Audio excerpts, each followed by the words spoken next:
ನನ್ನ ಹೆಸರು ಚೇತನ್ ಅಂತ. ಸೊ ನನ್ನ ಪ್ರಾಬ್ಲಮ್ ಸ್ಟಾರ್ಟ್ ಆಗಿದ್ದು ಒಂದ್ಸಲಿ ತುಂಬ ಏನೋ ಒಂದು ಕೈಗೆ ಸಿಗೋ ಅಂದರೆ ನನ್ನ ಮೋಷನ್ ಇದು ಮಾಡಬೇಕು ಕ್ಲೀನ್ ಮಾಡ್ಕೊಬೇಕಾದ್ರೆ ಕೆಳಗೆ ತುಂಬ ಸಿಗೋದು ಅಂತ ಗ್ರೋತ್ ಥರ ಗೊತ್ತಾಯಿತು. ಸೊ ಅದನ್ನು ನಾನು ಫಸ್ಟು ಒಬ್ಬರ ಹತ್ರ ತೋರಿಸಿದೆ. ಆವಾಗ ಅವರು ಇದು ಪೈಲ್ಸ್ ಆಗಿದೆ, ಇನ್ನು ಆಪ್ರೇಟ್ ಮಾಡಬೇಕು ಅಂತ ಅಂದರು. ಸೊ ಆಪ್ರೇಟ್ ಮಾಡಬೇಕಾದ್ರೆ ನಾನು ಇನ್ನೊಂದು ಕಂಪ್ಲೇಂಟ್ ಹೇಳಿದೆ, ಒಂದು ಸ್ವಲ್ಪ ಕೆಲಸದಲ್ಲಿ ನನಗೆ ಇನ್ನೊಂದು ಸ್ವಲ್ಪ ಕೆಲಸದಲ್ಲಿ ರಕ್ತ ಬರುತ್ತೆ ಒಂದು ಜಾಗದಿಂದ ಅಂತ. ಸೊ ಅದನ್ನು ಫಿಸ್ತುಲಾ ಇದೆಯಾ ಅಂತಲೂ ಚೆಕ್ ಮಾಡಬೇಕು ಅಂತ.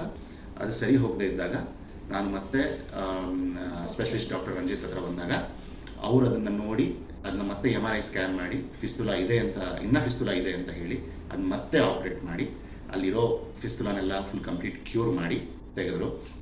ಅದಾದಮೇಲೆ ನನಗೆ ಡೇ 1ಇಂದನೇ ಮೇಜರ್ ಪೇಯ್ನ್ ಏನೂ ಇರಲಿಲ್ಲ.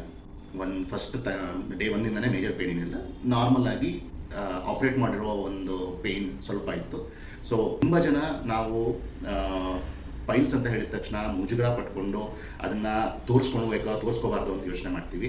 ಆದರೆ ಎಷ್ಟು ಬೇಗನೆ ತೋರಿಸ್ಕೊತೀವೋ ಅಷ್ಟು ಚಿಕ್ಕದಾಗಿ ಅಷ್ಟು ಬೇಗನೆ ವಿತೌಟ್ ಆಪ್ರೇಷನ್ ಕೂಡ ಕ್ಯೂರ್ ಆಗುತ್ತೆ. ಏನೇ ತೊಂದರೆ ಇದ್ರೂ ದಯವಿಟ್ಟು ಎಲ್ಲರೂ ಒಂದ್ಸಲಿ ಮುಜುಗರ ಪಟ್ಕೊಳ್ದಿರ ಇದನ್ನು ತೋರಿಸ್ಕೊಳ್ಳಿ.